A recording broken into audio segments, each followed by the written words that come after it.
राज्यनाट्य स्पर्धा गोवा विभागात मांगिरेश youth club Mangeshi सादर करत आहे नाटक तुगलक। मूळ लेखक गिरीश कर्नाड, मराठी अनुवाद कैलासवासी विजय तेंडुलकर, दिग्दर्शक प्रशांत मार्दोळकर। मांगिरेश यूथ क्लब मंगेशी सहर्ष सादर करत आहे तुगलक।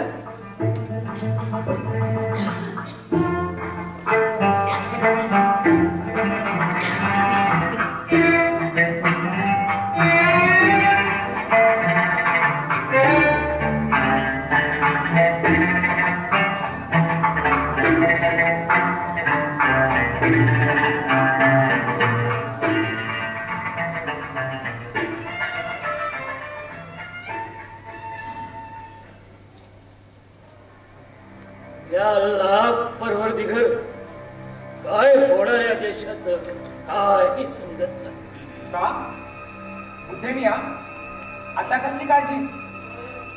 काळजी कसली मातीची। जमाल इतकी वर्ष काढली, इतके सुलतान पाहिले, पण हा असला प्रकार कधी पाहिल असं वाटलं नव्हतं। तुमचे दिवस संपले आता बुद्धे मिया। प्रजेला आपल्यापासून कोसाच्याही अंतरात येऊ न देणारा राजा कसला मोठा। खऱ्या राजाने माणसात राहूनच मोठं व्हावं। अरे मग राहू दे त्याला माणसात, आम्ही कुठे नाही म्हणतोय, पण त्यासाठी हा तमाशा? स्वतःच्या हातून चूक झाली म्हणून की अख्खी राजधानी गोळा करून जगभर डांगरा पिटायचा आणि एका काफराकडून लाच मारून घ्यायची, धर्म कुंटाळच की अशाने। वा वा वा वा, म्हणजे तुम्ही आता सुलतान साहेबांना धर्म शिकवणार? क्या बात आहे। मला सांगा, सध्याचे सुलतान तख्तावर येण्यापूर्वी तुम्ही दिवसातून किती वेळा नमाज पढत होता? हप्त्यात एकदा तरी? ही अलग बात। अलग नव्हे, सही बात। आता दिवसातून 5 वेळा नमाज पडता, सुलतानी अधिकाऱ्यांना डरकून। कुठे मिया, तुम्ही सांगा, आधीच्या कुठल्या सुलतानावेळी लोक असे भर रस्त्यात कुराण पडत फिरायचे?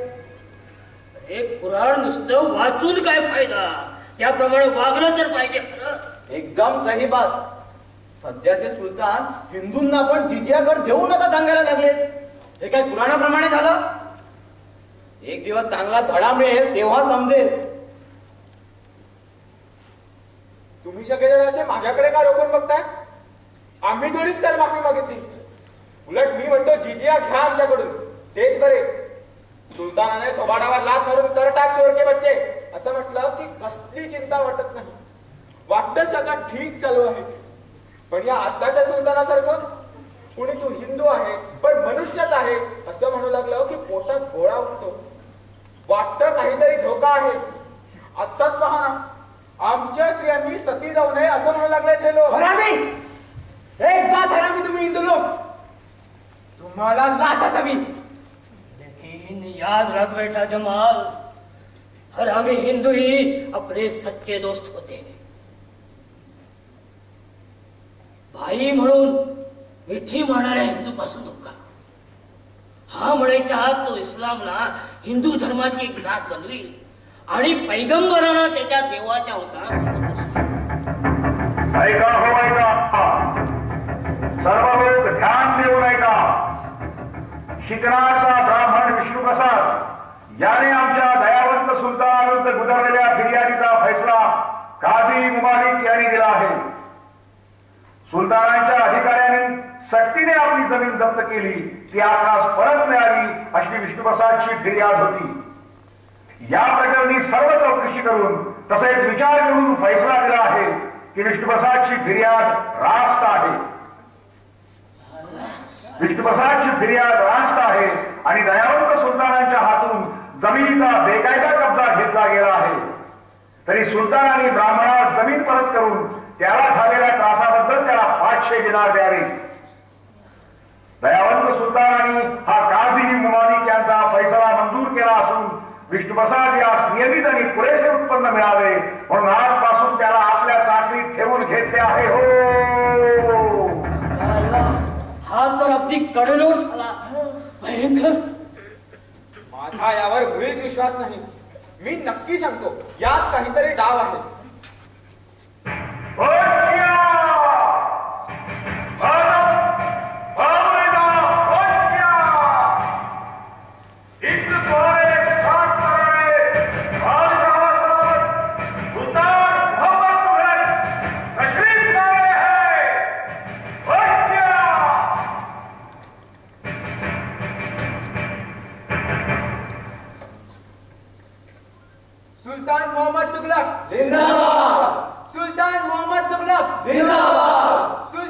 मोहम्मद तुगलक आमच्या सल्तनतीचा इमानदार नागरिक हो. आमचे काझी मुमालिक यांनी दिलेला फैसला पण ऐकला. आमच्या राज्यात इन्साफ कसा चालतो, धर्म जात किंवा दर्जा याचा मुलाहिजा न बाळगता तो कोणालाही कसा दिला जातो हे आपण पाहिलं. धर्मातल्या खोट्या द्वेषाने भरलेल्या आमच्या या सल्तनतीच्या इतिहासात आजचा दिवस निराळा महान आहे. यावर्षी आम्ही आमची राजधानी दिल्लीहून दौलताबाद येथे नेणार. मला धक्का बसला, आम्ही समजू शकतो, पण आमची कळकळीची विनंती आहे की आमचा हा मनसुबा नव्हे निश्चय तुम्ही नीट समजून घ्या. ही कोणा सत्तापिपासू सुलतानाची माथे फिरून लहर नाहीये. आम्ही आमच्या मंत्रिमंडळाशी सल्ला मसलत करून विचारपूर्वक घेतलेला हा निर्णय आहे. आमच्या राज्यात इन्साफ कसा जातो हे तुम्हाला माहिती आहे. आमच्यावर ज्यांची निष्ठा असेल त्यांनी आमच्या बरोबर दौलताबादला यावं. त्यांच्या मदतीनेच आम्हाला हे आमचं राज्य साऱ्या दुनियेचे डोळे दिपावेत असं करायचं आहे.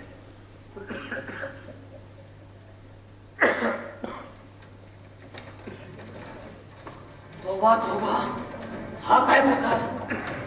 हलक्या गुन्ह्यासाठी कास्तीकडे जाता येतं, पण असलेल्या पागलपणाची फिर्याद कुठे उतरायची? जुलूम आहे जुलूम, दुसरं काय? आणि राजधानी दौलताबादला हलवणार. याच्या बापाच्या उभ्या हयातीत त्यानं असलं काही केलं नव्हतं. अल्लाह उसका भला करे. बापाची गादी बळकावून समाधान नाही याला. क्या कहा? कुठं काय काय गलत बोललो? म्हणण्याचा मतलब काय तुझा? ते बापाची गादी बळबणाबद्दल असा घसारा करू नकोस. सारे राजधानीने पाहिलंय. काय पाहिलंय? तुला ठाऊक आहे? तू होतास पाहिला? बाकीचे होते, माझे दोस्त होते त्यात. दोस्तांची बात सोड, तू होतास का सांग? नव्हतो. तर मग ऐक, मी होतो तिथे, मी पाहिलं काय सांगते. बरोबर बरोबर. मी सांगतो, तो एक अपघात होता. असेल नव्हे, होताच. ती अचानक बिथरला, गर्दीने बुजला असावा. धावत सुटला आणि लाकडी शामियाना जाऊन टक्करला आणि पाहता पाहता शामियाना कोसळला. हा, आणि सुलतान तिथे नसताना हे घडून त्याचा बाप आणि भाऊ त्यात ठार झाले. बिलकुल योगायोग, नाहीतर काय? या तू इसुन मुळात सुलतानाच्या बापानं ती मिरवणूक सुलतानाच्या सन्मानार्थ काढलेली. पण सुलतान नमाज पढण्यासाठी मशिदीकडे गेले होते. मी म्हणतो, नमाजाच्या वेळी मिरवणूक काढण्याचा मुळात थोरल्या सुलतानाचं चुकलं. ती नमाजाची वेळ होती, तुम्हा सर्वांना ठाऊक आहे. आणि सुलतान नमाज कधीही चुकवत नाही. नमाजाची वेळ होती हे आम्हाला ठाऊक असण्यात काही विशेष नाही, पण ते हत्तीला बुवा कसं काय कळलं? ठीक आहे, माझं एक राहू दे मिया. पण शेख इमामुद्दीनचं काय? तो कशाला खोटं बोलेल?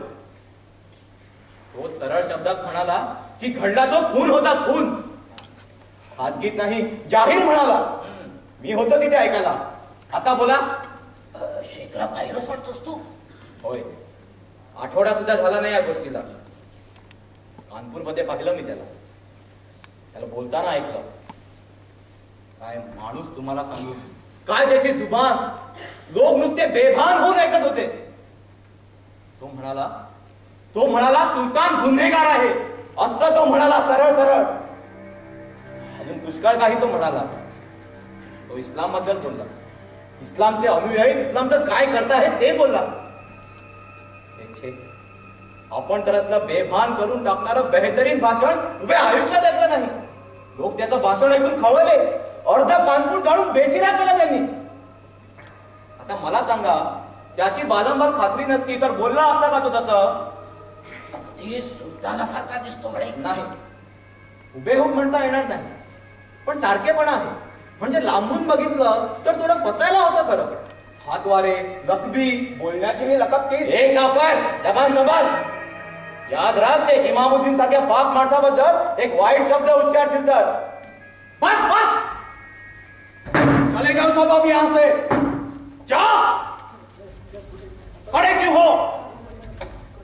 तमाशा खत्म. क्यों बे? राहिले आता इथे? कान फुटलेत का तुझे? नाही, कान ठीक आहे, कान ठीक आहे, पण तो बम्मान कुठे आहे? आताच आहे, बाहेर नाही आला वाटतं अजून. त्याला बघायचा होता. जातोस की नाही आता? म्हणे त्याला बघायचं होतं. जा, नाहीतर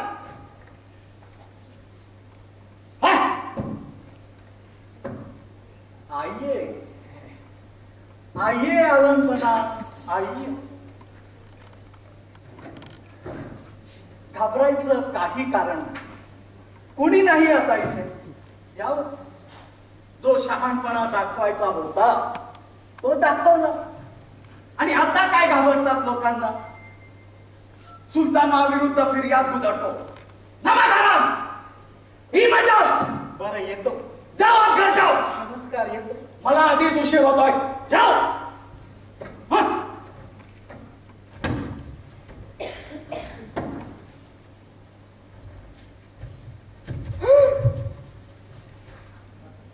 अजीज,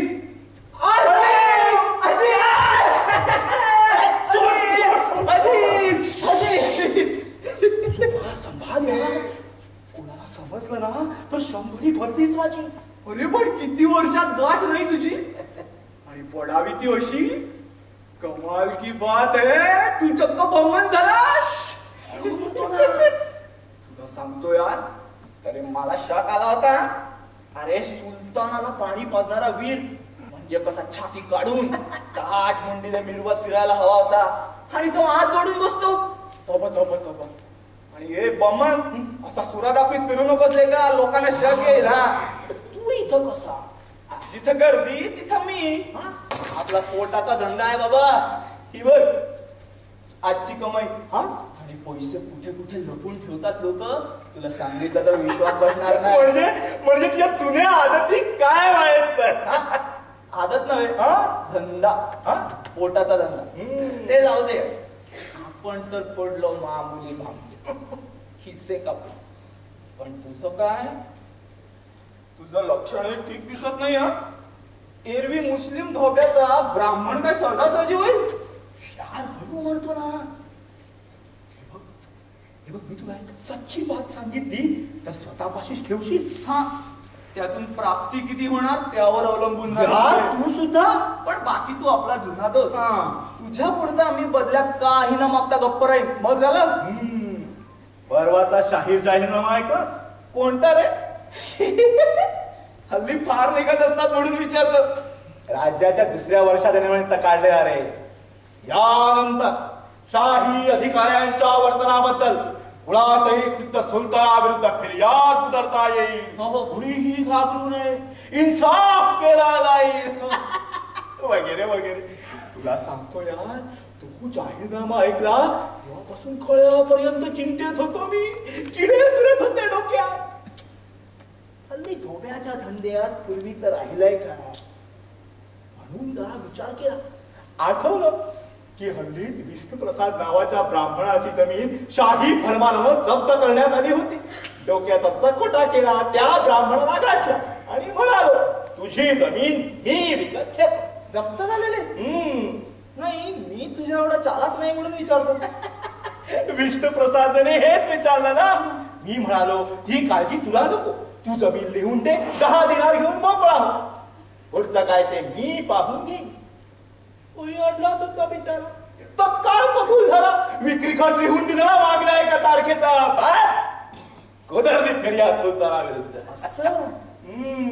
अरे जमीन मिळाली, दंड मिळाला, वर सरकारी नोकरी तेच चिकटलो. त्याऐवजी डोकं मारलं गेलं असतं. पण मग काय रे, मी म्हणतो हा काफराचा पोशाख कशा करीता? सरळ मुसलमान म्हणून का नाही आलास? शहाणा आहेस, धी शहाणा आहेस. अरे मग सुलतानाच्या जाती धर्म भेदातील निपक्षपाती न्यायाचं काय? मुस्लिम सुलतानाविरुद्ध मुस्लिमच फिर्यादी. या न्यायाचा सवालच कुठे येतो? त्याऐवजी एक गरीब ब्राह्मण मुस्लिम सुलतानाविरुद्ध फिर्याद उधळतो आणि त्याला इन्साफ मिळतो. अरे मगा जमलेला जमा बघितला की नाही? अवघड आहे. साहजिकच आहे. तुझ्या भेजा शिरायला जरा कठीण जाईल. ती जाऊ दे. उद्यापासून मी शाही चाकरीत दाखल होणार. तेव्हा तू पण का नाही येत माझ्या बरोबर? नाही, माझ्या हाताखाली चिकटवून घेतो. मुस्लिम दोस्त असलेला ब्राह्मण माझा भाव आणखी वधारे, सुलतान खुश होईल. शुक्रिया जनाब. हम जैसे हैं वैसे ही ठीक है. एक बाबडा सरळ मार्गी खिसे का. अरे डरतोस काय? चल, जास्त दिवस नाही, थोडे दिवस. मला काही जन्मभर पंमल म्हणून राहायचंय की काय? अरे सुलतान दौलताबादेत पोचेपर्यंत आपण झटपट झटपट पैसा करून घेऊ. खेळ खतम. मग पुढं काय ते मला काय माहित. पुढचा विचार आधी करायची आदत नाही आपल्याला.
बिलकुल ठीक मत पे आ गई. जर आधी येतीस तर दुनियेचं फार मोठं नुकसान झालं असतं. इतकं काय घडलं बाबा? चतुरंग शास्त्रातलं एक जुनं कोण सोडलं. कुणी नव्हतं सोडवू शकत ते. अगदी अलातली आणि अस्तराखीनं सुद्धा हात टेकले होते. त्यापुढे काय चुटकी सरशी सुटलं बा. हे कोण होते? काय विचारतेस? अगं हे दुनियेतले सर्वात बडे चतुरंगपटू आणि तुला त्याची नावही ठाऊक नाही. मला काय समजतं त्या? तू असं कर ना, तुझ्या आईने मुलमुलला लिहून कळव. त्याला खूप खुशी होईल माझी. आईने मुलमुल कैसी बात की तूने. चतुरंग डाव खेळावा तर त्याच्याशीच खेळावा. मला त्याचीच याद या क्षणी येत होती. पण चतुरंग खेळा संबंधात नाही. तुला ठाऊक नसेल त्याच्याशी नवा डाव खेळावा लागणार आहे आता मला. त्याआधी मांडून नव्हे, फौज घेऊन, शस्त्र घेऊन. कारण 60,000ची फौज घेऊन दिल्लीवर चालत नेतोय माझा दोस्त, माझा खेळातला प्रतिस्पर्धी. हेरांकडून खबर मिळाली. 8 दिवस झाले त्याने बाहेर पडून केव्हाही दिल्लीच्या वेशीवर चढली. कारण काय घडलं? कुणास ठाऊक. विचार करून डोकं फोडून घेतोय मी, पण काही केलं मला कारण समजत.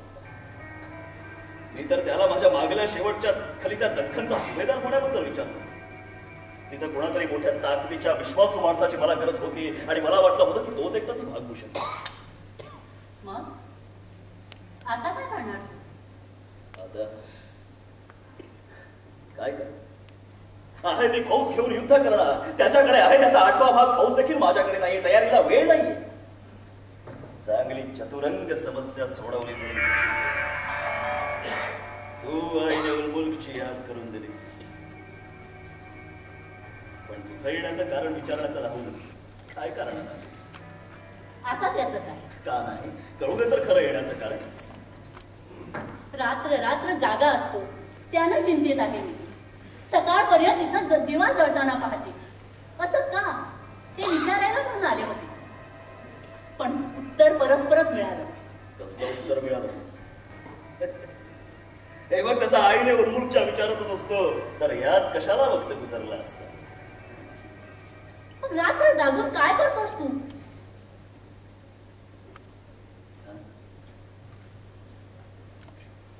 मला झोपेपासून वाचव अशी जल्लाची प्रार्थना.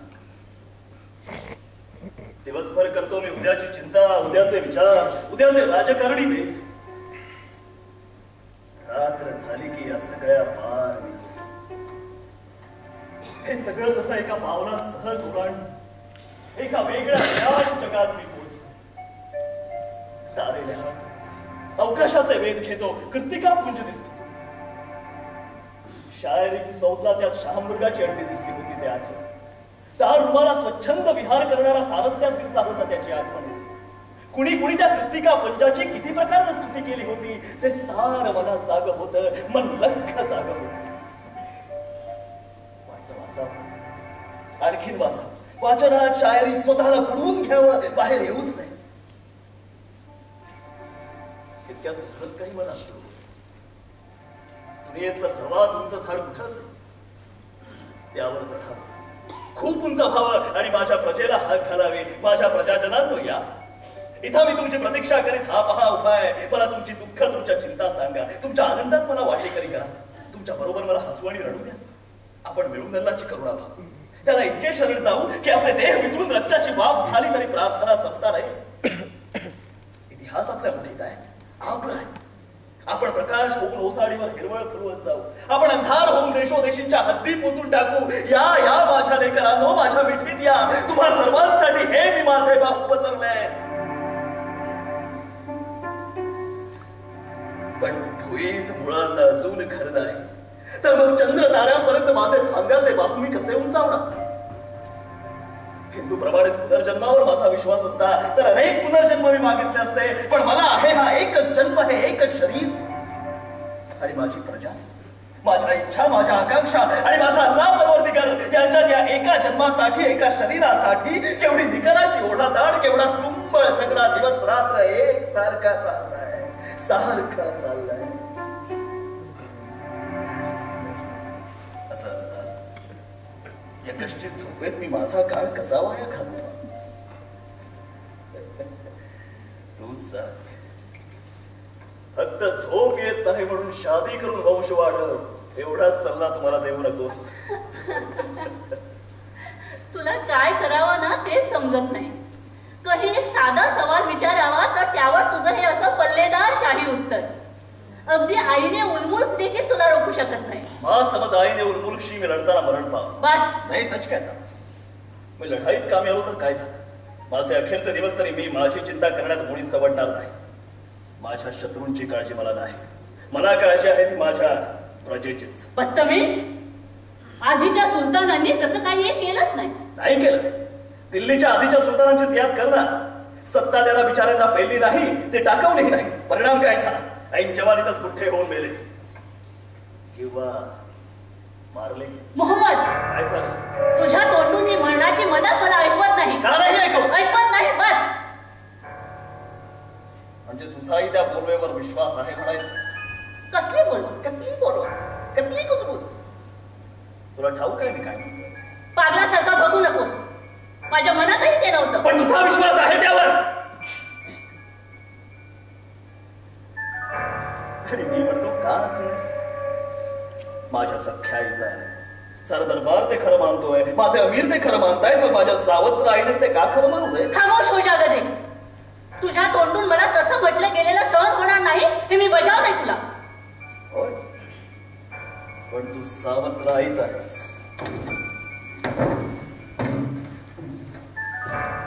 अल्लाह सुलतानाचं रक्षण करू.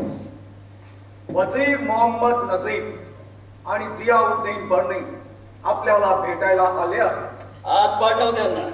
जी हुजूर.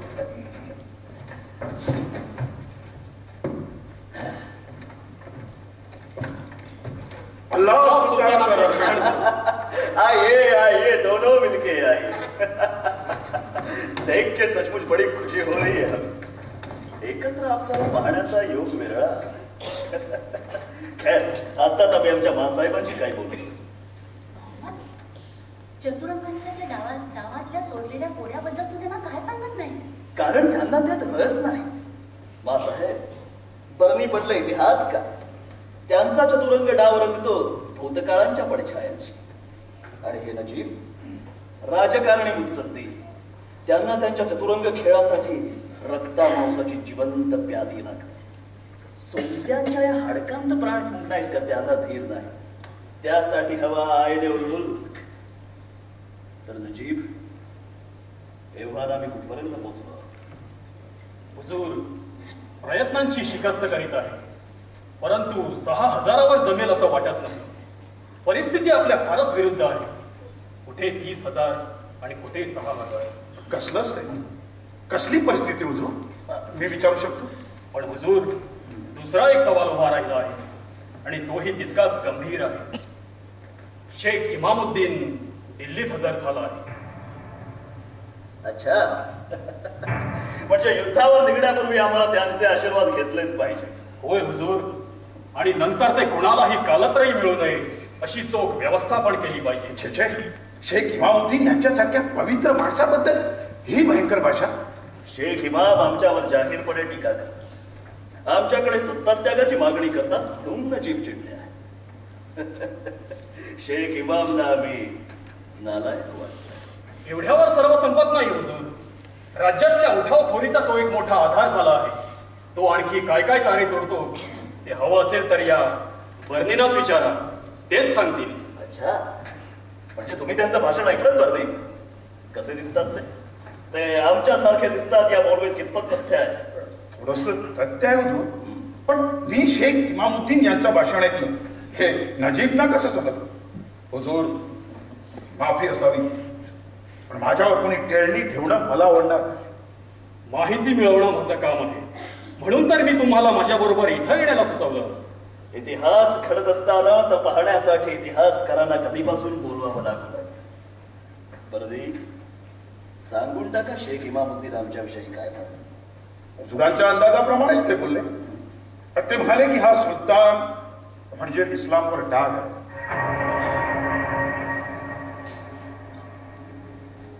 इतकंच? आम्हाला तर आमच्यात याहूनही मोठे दोष दिसतात. आणखीन काय म्हणाले शेख? हुजूर, तो म्हणाला की नमाजाच्या वेळी भावाचा आणि बापाचा खून घडवून सुलतानाने गादीवरचा हक्क गमावला आहे. अशा माणसाला गादीवर राहण्याचा कोणताही हक्क नाही. परंतु तो असंच म्हणाला काय? होय हुजूर. तर मला तर उठल्यावर हे बोलणं जाऊ लागलं तर? हुजूर, क्रोधाच्या क्षणिक आवेगात तर तसं म्हणाला, पण तसं म्हणण्याचा त्याचा हेतू होता असं मला तरी वाटत नाही. हुजूरांनी असल्या क्षुल्लक बाबीकडे दुर्लक्ष करावं हेच हुजूरांना शोभणार. बरं, तुम्हाला जन्मदात्या बापाचा वध क्षुल्लक वाटतो आणि भावाचा खून तो देखील क्षुल्लक मानाल तुम्ही? नमाजाच्या वेळी एक पापी कारस्थान रचणारी बुद्धी क्षुल्लक ठरते. आणि आत्ताच आमच्या ध्यानी आलं की आमच्या सावत्राई साहेबांना देखील आम्ही खुनी वाटतो आहोत. शेख इमामुद्दीनची काय व्यवस्था करायची हुजूर?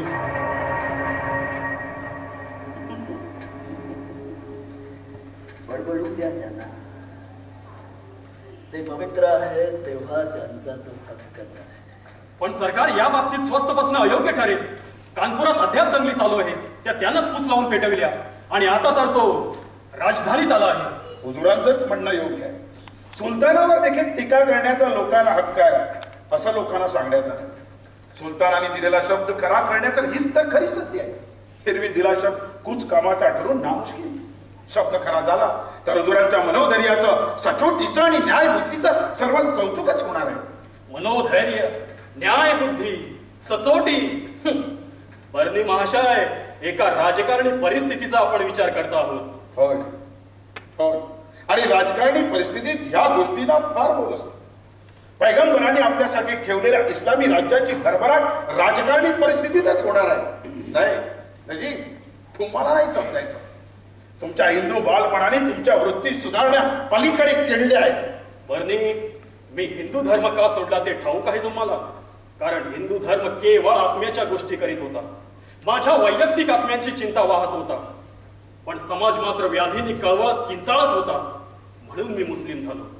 इस्लाम पृथ्वीवर नंदनवन आणणार, कारण त्याला जगाची चिंता आहे असं मला वाटेल. पण आता मला समजतं तसं काहीही घडणार नाही. माझ्या दृष्टीने आता चालू क्षण काय तो महत्वाचा असतो. तो जिद्द करून झडपणं एवढंच आता माझ्या देखील शक्य आणि इष्ट असतं. अच्छा, मग चालू क्षणाची आमच्याकडे काय मागणी आहे नजीब? ती तर स्पष्टच आहे महाराज. त्यांना शेख इमामुद्दीन यांचा मृत्यू हवा आहे. छे, अशा मृत्यूने तर हुतात्मा होईल. मेलेल्याला पुन्हा मारता येत नाही. याला आत्ता मारणं आपल्याच अंगलट येईल. त्यापेक्षा आईने उलमुलकला शरण जाण्यात काय चुका? कोणाला शरण जाणार? आईने उलमुलकला तो दिल्लीवर चालतो. छे, माझा विश्वास बसत नाही. हुजूर, घाईने निर्णय घेऊ नये. काही गैरसमजाचा मामला मला दिसतो. आईने उलमुल्क याला आपण ओळखतात. तो भला माणूस आहे. आपल्याविषयी तर त्याला पूज्य भावच आहे. तो दगाबाज नव्हे आपण जाणतात. काही गैरसमजाचाच प्रकार मला दिसतो. पण तो आताच का?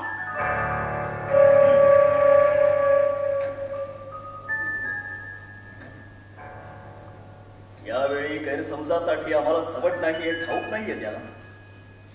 दौलताबादला राजधानी हलवणं एवढी एकच गोष्ट यावेळी आमच्या दृष्टीने महत्वाची आहे. आणखी कोणतीही नव्हे हे कसं समजत नाहीये त्याला.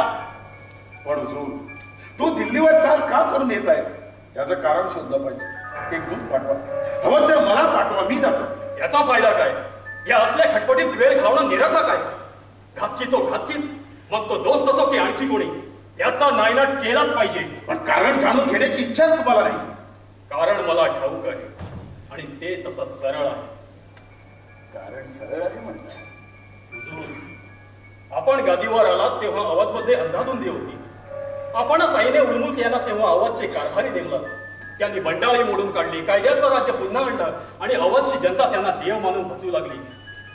आता ते अवधमध्ये सुखी आणि सुरक्षित आहे. आणि अकस्मात त्यांना तुमचा सांगावा मिळतो. दख्खनचा कारभार पाहण्याची आपण त्यांना आज्ञा करतात. दख्खनकडे लागलीच निगासा ठरवतात. अशा वेळी आपण त्यांचा पद्धतशीरपणे काटा काढू पाहता. असं त्यांच्या मनी आलं तर त्यात काय चुकलं? हे आमच्या आधीच स्थानी का नाही आलं? हुजूर, आपल्या जरी नाही तरी नजीब यांच्या दानी ते आलंच होतं. आणि तरीही त्याने आपल्याला योग्य वेळी इशारा दिला नाही. हुजूर, बंदा त्यावेळी इशारा देतात तर हुजुरांकडून ते ऐकणं झालं असतं काय? हुजुरांना आईने उलमुल्क यांचं जीवापाड प्रेम होतं. आणि तुम्ही त्यांचा द्वेष करता, होय ना? बर्नी, द्वेष नव्हे, केवळ संशय बाळगतो. संशय बाळगणं माझं काम आहे आणि माझ्या संशयातून मी कोणाचाही अपवाद करू शकत नाही. कुणाचाही? होय सरकार. प्रत्यक्ष सुलतानांचा? नाही, त्यांचाही नाही सरकार. मोहम्मद, नजीब, तुमची काय सूचना आहे? हुजूर, या घडीला काहीच डोक्यात येत नाही. फक्त इतकंच येतं की शेख इमामुद्दीन यांचा आपणाशी साम्य आहे. पण या शेख इमामुद्दीनचा काय संबंध? नजीब, तुम्ही शैतान. अच्छा, त्याचा विचार करण्यात येईल. दरम्यान फौजेला कूच करण्यासाठी सूचना. उद्या संध्याकाळी आम्ही कनौजकडे निघतो. मोहम्मद, इथला कारभार कोण पाहिजे? नजीब पाहते. त्याशिवाय संपान शहराच्या अमीराचा मुलगा शिहाबुद्दीन याला आम्ही बोलावा लागला.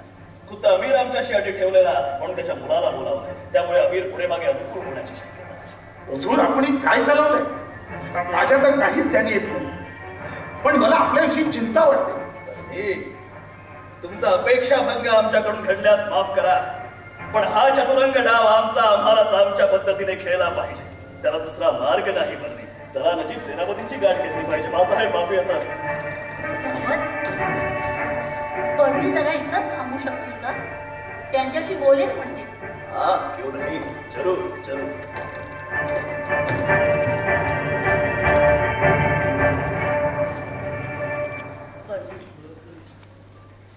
मनात आहे ते कसं बोलावं समजत नाही. माझ्या बेट्याविषयी मीच तक्रार करायची म्हणजे? महासाहेबांनी माझ्यावर पूर्ण विश्वास ठेवा. ती हमी होती म्हणूनच थांबायला सांगितलं. मला त्याची काळजी वाटते. तो कसा आहे हे तुम्ही जाणता. डोक्याचा इतका तेज आहे आणि लोकांसाठी खूप झटतो. अलीकडं बिछाण्यावर आडवा सुद्धा दिवसचे दिवस होत नाही. रात्री जागून काढतो. विचार आणि विचार करतो. पण तसा भावनेच्या आहारी जाणारा आहे तो. आणि असा एकदा आहारी गेला की काय करील आणि काय नाही याचा नियम नाही. तुम्ही समजूतदार आहात, शांत स्वभावाचे आहात, प्रामाणिक आहात. मोहम्मदला तुमच्यासारख्याची संगत सोबत हवी आहे. मला तुम्हाला एवढंच सांगायचं होतं. या खुदा, कसं तरीच वाटतं बघा. सरकारांच्या भावना मला समजतात. बर्नी, मोहम्मदची आमच्या भोवतालचे काही सल्लागार आणि मित्र मला मुळीच आवडत नाही. मला एक वचन द्या बरं, तुम्ही त्यांना कधीच सोडणार नाही, कधीही नाही. त्यांनी काहीही केलं तरी नाही. सरकार, या विश्वासाला पुरं पडण्याची ताकद खुदा मला दे. सरकार वचन देते, हुजुरांना कधीही अंतर देणार नाही. मलाही त्याच्याविषयी वाटणारं प्रेम त्या पलीकडचंच आहे. प्रजेसाठी ते आपलं स्वास्थ्य, आपलं वैभव किती वेचित आहे ते मी पाहतोच आहे. इतकंच नव्हे, आपले उद्दिष्ट प्राप्त झाल्याविना शादी न करण्याचा त्यांचा निर्धार देखील सर्व परिचितच आहे. आत्ताच पहा ना, तो दाखवत नाही, पण आईने उलमुखच्या वर्तणुकीनं तो बर्मी दुखावला आहे. आणि त्यात शेख इमामुद्दीन. काय होईल मला कळत नाही बर्मी. सरकार, सल्ला देण्याचा चाकराचा अधिकार नाही, पण रावत नाही म्हणून बोलण्याचं नाराज करतो. नजीबविषयी माझ्या मनात मुळीही मत्सर नाही. उलट त्यांच्या स्वामीनिष्ठेचा मला आदरच आहे. पण सुलतानावरच्या त्यांच्या वर्चस्वाने मात्र मी अस्वस्थ होतो. मला समजतं, माझी नजर आहे. अजून काही दिवस थांबून जे होईल ते पाहणार आहे मी.